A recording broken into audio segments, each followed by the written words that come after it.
Hey everyone, so thank you for joining me today. We're going to hop right in. So, this past weekend, which would have been the weekend of Memorial Day, I believe, we had a challenge of all about flowers on scrapbooking with me on Facebook. It's the members group. And so, for my participation, I did this tag. I did an altered tag, and I wanted to share with you my process for it. So, right here, I'm taking one of the is it the Xterra? Yeah, etc. From Tim Holtz. It's one of the, like, I guess you would say enlarged tags, the smaller of the group. And I'm just putting score tape or double-sided tape on the back end. And once I get all the tape off, I am going to put some of the art glitter glue along the back as well, and then I'm going to attach it to the paper. And the paper I'm using is from the May kit, and it is from Kaisercraft. Excuse me. And it's really, really pretty. And I decided to start off with the flowers for the All About Flowers challenge in the pattern paper. See how pretty it is? It has almost a distressed look to it.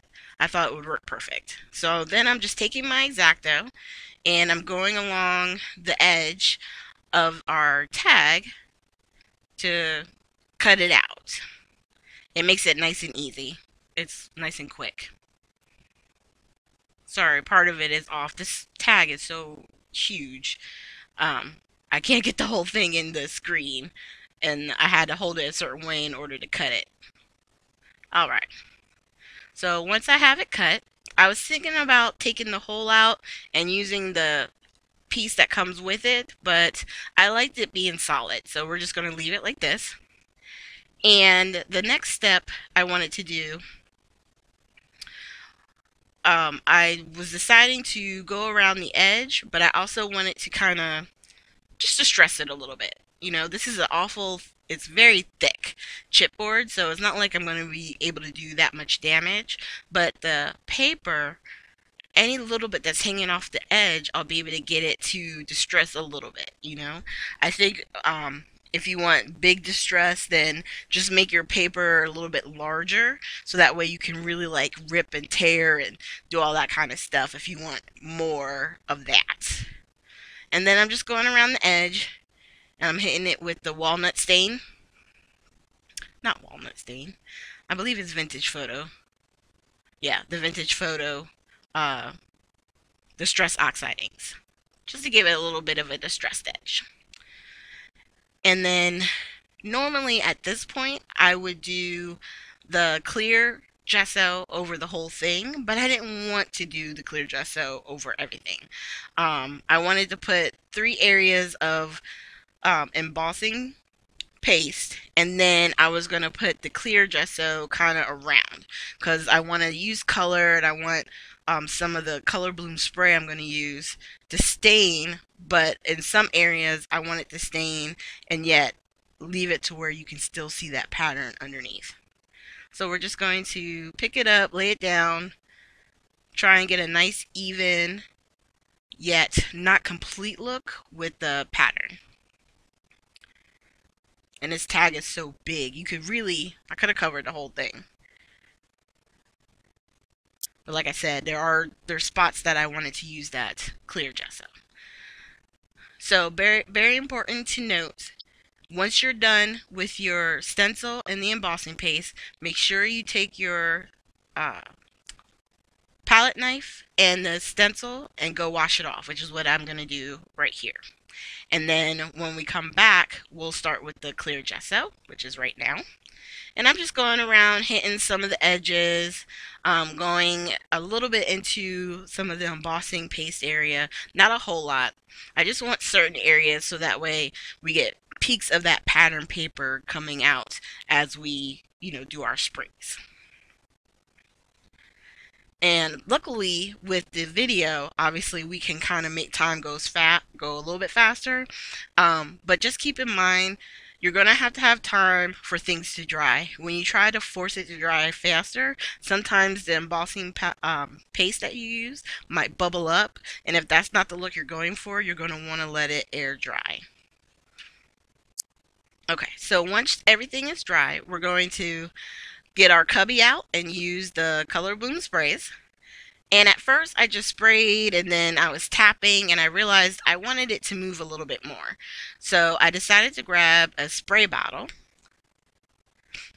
And what I'm doing is I'm spraying a large concentration of the bloom and then taking the water bottle to kind of spray it out and have that color move along the tag itself. And anywhere where I want more color, I put more of the color, less of the water, and try and let the colors move around. Because remember, anywhere where we use the clear gesso, it's going to have a little bit of a staining, but it's not going to be as dark in the other places where we didn't use it. And I did it this way because, mind you, I'm going to be layering with flowers, chipboard pieces, some stickers, all that. And that's going to give us some layers. So I took some blue fern chipboard flowers that I got from the boutique. They were in the clearance section. You want to always check out the clearance section because you can always find nice little goodies there. And off camera, I went ahead and embossed those so they're off to the side, embossed in the gold. And then the sticker that we're going to use, that's like kind of the main image, I'm putting foam squares on the back of it to give it a little bit of height. And then once we get that down, you're going to see the rest of this start to come together. And right here, I think I'm going to let the music play. And because it's just literally me laying it out and then gluing everything down. And you guys have seen that before. So I'll be back once I'm done with all of that.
Okay, so I wanted to come back in here. I'm just finishing up the last little bit of the sentiment part, and I decided that I wanted to add a little bit more as far as embellishment.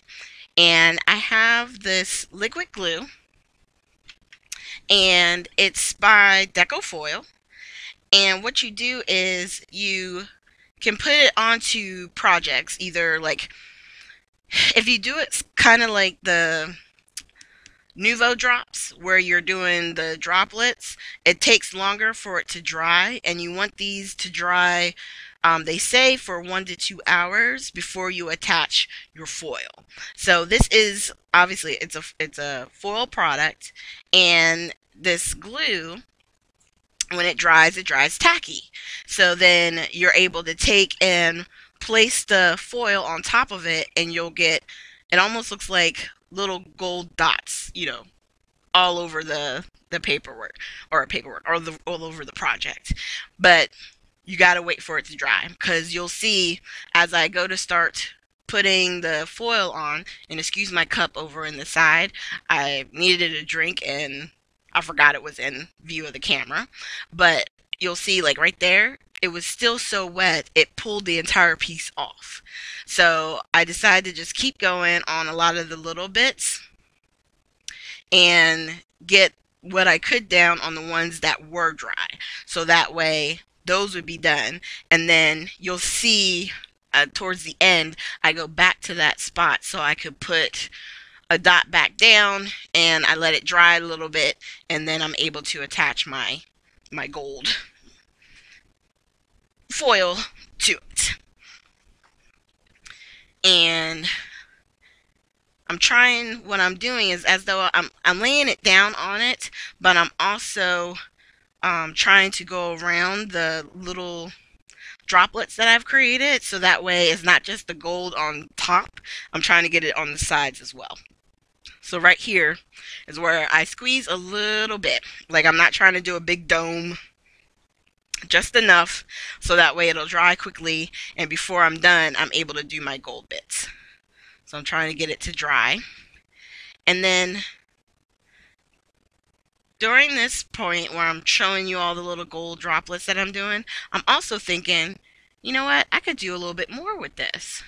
What if instead of doing droplets, you see the little the gold flakes on the pattern on the right? Well, I did that just by slightly doing a little bit of grazing with the glue. And then you have these small like gold flakes kind of throughout. It's really cool. Leave a comment down below if you guys want me to do more with that that particular product. So here we're back in the cubby, the splatter cubby, and we're just splattering the project with the black soot distress spray and the white picket fence spray. And sometimes if I'm in the splattering mood, I do sometimes will like to use some gold splatter as well, but I've kind of calmed down on the gold splatter. I still have it here on my desk for those times where I just feel like I gotta have it, but I just think this turned out so pretty. And it says, "You are fabulous forever." And the forever is like a gold acrylic that was in our April kit. It was one of the words that was a part of that collection, so I was able to use it on this one. And the flowers, I used some of the stickers. The "You are fabulous" is part of the sticker pack of the collection from May's kit, so we used the flowers as well from 49th and Market. It turned out so pretty, and those little chipboard pieces that I was able to kind of tuck in at places. One of them I cut in half and created those two on the right and left you see there. So there was a lot that was going on with this one, but I just think it all turned out just so cute. So thank you guys so much for joining me. Make sure you hit the like, subscribe, and share button. If you go to scrapbookingwithme.com, just make sure you use the coupon code TT15 so you can get an additional discount. And here at the end, I will have links to previous videos. And I thank you guys so much for joining me today.